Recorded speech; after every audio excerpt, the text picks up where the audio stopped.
병원 유튜브 채널에 돈도 쓰고 시간도 쓰는데 구독자는 안 늘고 조회수도 안 나오고 유튜브 보고 찾아왔다는 환자들도 별로 없고 이걸 계속 해야 되는 게 맞는 건지 고민되시죠? 실제로 유튜브에 병원 유튜브 채널들을 검색해보면 채널의 영상은 몇십 개씩 올라와 있는데 구독자를 보면 몇백 명 수준이고 조회수도 처참해서 영상 올리는 걸 중단한 채널들이 엄청 많거든요. 이런 채널들을 저희는 전회시쳐드리라고 표현하기도 해요. 아마 대부분의 원장님들이 업체를 끼고 채널을 운영하는 경우가 되게 많은데 채널을 중단했다는 건 내가 투자한 비용에 비해서 결과가 좋지 않았다라는 거거든요. 근데도 업체에서는 뭐 알고리즘이 떡상시켜줄 때까지 꾸준히 영상을 올려야 된다, 매출이 올라가는 건 구독자, 조회수랑은 상관이 없다, 아마 여러 가지 핑계들을 댈 거예요. 그래서 제가 병원 유튜브는 어떤 식으로 운영해야 되는지 알려드릴 건데요. 이미 지금 병원 유튜브 채널을 운영하고 있다면 지금 내가 맞게 잘 운영을 하고 있는 건지 이 영상을 보면서 한번 점검해 보세요.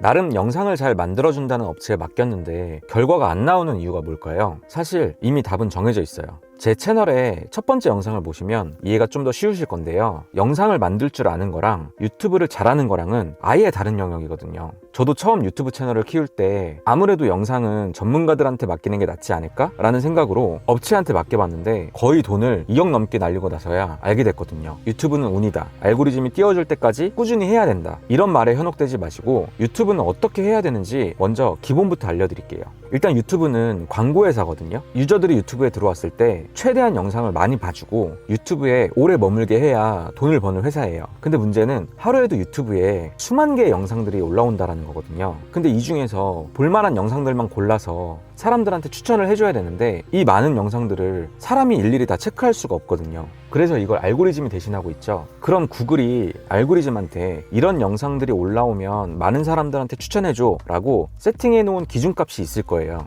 어떤 영상이 좋은 영상인지 분명히 판단하는 기준이 있거든요. 근데 이것도 무슨 블로그 하듯이 좋아요 개수가 중요하다, 댓글 개수가 중요하다, 뭐 공유가 있어야 된다, 되게 허무맹랑한 소리 하는 사람들이 많은데 사실 이건 이미 구글에서 밝혔어요. 유튜브에 채널을 만드시면 내 스튜디오를 분석할 수 있는 메뉴가 있거든요. 이 스튜디오에 들어가시면 가장 메인에 나오는 지표는 딱 3가지예요. 노출, 클릭률, 지속시간. 실제로 구글에서는 많은 사람들이 클릭하는 주제와 썸네일을 정하고 사람들이 오랫동안 영상을 시청하게 만들어야 된다라고 밝혔어요. 근데 이 3가지 중에서 노출량은 우리가 건드릴 수 있는 영역은 아니고요. 이 노출이라는 거는 알고리즘이 하는 일인데 이 영상이 좋은 영상이구나 라고 판단이 되면 더 많은 사람들한테 뿌려주는 역할을 하는 거거든요. 우리가 유튜브를 처음 켰을 때 가장 메인에 나오는 영상들은 지금 알고리즘이 노출을 시켜주고 있는 영상들이라고 이해하시면 돼요. 이 영역은 인위적으로 우리가 건드릴 수 있는 영역이 아니에요. 근데 클릭률과 지속시간은 바꿀 수 있거든요. 우리가 유튜브를 볼 때 알고리즘이 영상을 알아서 틀어주는 게 아니라 내가 직접 클릭을 해야 영상이 나오는 거잖아요. 즉 내가 얼마나 많은 사람들이 좋아하는 주제를 정했냐, 그리고 제목과 썸네일을 얼마나 매력적으로 만들었냐, 이걸로 판단하겠다는 거거든요. 근데 이게 클릭률에만 점수를 높게 주다 보면 어떤 일이 생기냐면 영상을 올리는 사람들이 제목과 썸네일에서 너무 어그로만 끌려고 하거든요. 그래서 유튜브는 크리에이터들이 시청자들을 낚시하는 걸 방어하려고 시청 지속시간이라는 데이터도 같이 보겠다고 했어요.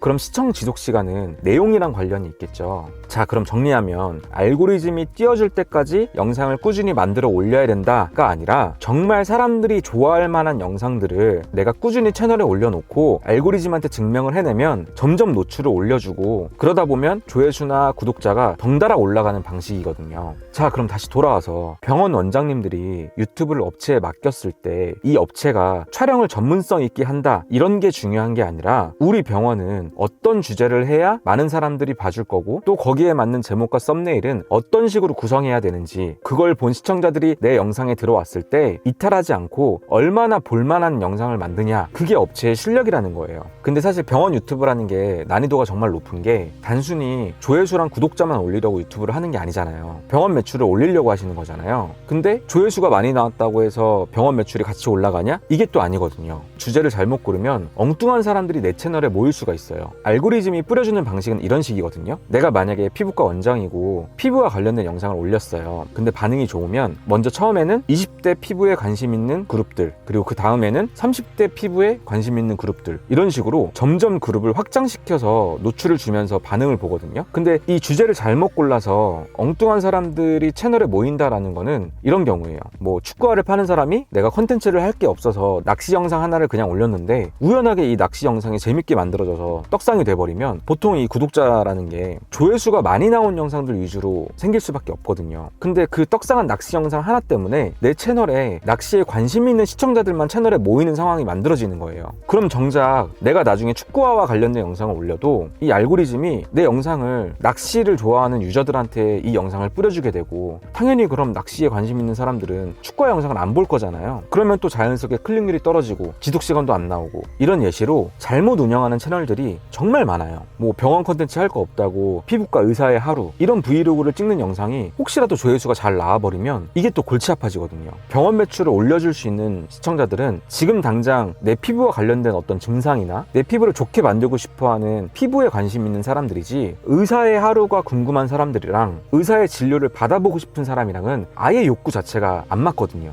물론 의사 브이로그가 잘 돼서 개인 브랜딩도 뭐 간접적으로나마 도움이 될 수도 있기는 한데, 개인 브랜딩으로 병원 매출을 올리려면 한창 인기 있었던 과추형만큼 정말 많은 대중들한테 재미를 줄 만큼 출연자가 매력적이지 않는 이상 너무 난이도가 어렵거든요. 이 영상을 보시는 분들은 일단 유튜브 채널이 잘 안 되는 분이실 거잖아요. 지금 운영하고 계신 채널들의 크기가 작다고 가정하고 병원 유튜브를 하실 때 초반 체크리스트를 제가 3가지 정도 알려드릴게요. 먼저 첫 번째는 정보성 영상으로 시작하세요. 병원과 관련된 분야이기 때문에 컨텐츠 소재가 정말 많을 거거든요. 뭐 브이로그나 개원이 수입 뭐 이런 주제도 정보성이긴 하지만 아까 말씀드렸던 것처럼 병원에 진료 보러 오는 환자들의 욕구랑은 결이 안 맞죠. 두 번째는 이 영상을 우리 환자들한테 보여줬을 때 환자들이 흥미있게 볼 영상인지 매칭을 시켜보세요. 보통 환자들이 의사를 찾아가는 이유가 내 증상이나 문제를 해결하고 싶어서 가는 거잖아요. 그러면 그 사람들한테 도움되는 정보를 줄 수 있는 영상들을 만들고 이 영상들의 채널에 쌓이면 이런 비슷한 증상을 해결하고 싶은 사람들만 내 채널에 모이게 되거든요. 그리고 영상을 계속해서 보다 보면 영상에 나오는 크리에이터와 내적 친밀감도 생기게 되고 자연스럽게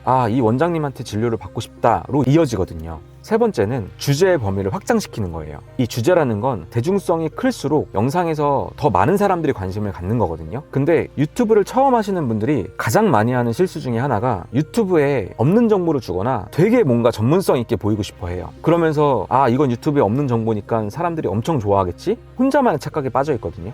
정보의 피라미드에서 가장 아랫 단계에 있는 사람들은 이 정보가 부족한 초심자들, 이제 막 이 영역에 입문한 뉴비들이거든요. 예를 들어서 저는 취미로 복싱을 해요. 제가 복싱을 컨텐츠로 만든다고 했을 때 주먹 한 방으로 상대방을 기절시키는 방법, 이런 주제와 코너에 몰린 상황에서 체크 콤비네이션 뭐 이런 주제를 했을 때 사람들이 어떤 영상을 더 많이 눌러볼까요? 주제의 범위를 확장시킨다는 거는 이 제목과 썸네일을 볼만한 사람들이 많으면 많을수록 조회수가 높게 나올 가능성이 높아진다라고 이해하시면 되는 거거든요. 물론 전략에 따라서 방법을 약간 달리할 수도 있어요. 저는 방금 얘기한 것과 반대로 이 채널 타겟을 처음부터 의도적으로 좁혀놨거든요. 제가 다른 업종에 있는 분들까지 다루다 보면 제가 얘기할 범위가 너무 넓어질 것 같아서 제가 올리는 영상 제목이나 썸네일이나 노출되는 영역에 병원, 원장님 이런 키워드나 단어들을 의도적으로 쓰고 있거든요. 채널 이름부터도 병원 원장님들만 보시라고 이렇게 지은 거고, 사실 일반 시청자들 알고리즘에 제 영상이 떠도 채널명 보고서도 걸러지게끔 하려는 목적이에요. 제가 이 채널로 모을 수 있는 구독자는 지금 병원을 현재 운영하고 있는 원장님들 숫자지 않을까 싶거든요. 뭐 여기서 추가해봤자 병원 마케팅에 관심 있는 직원들이나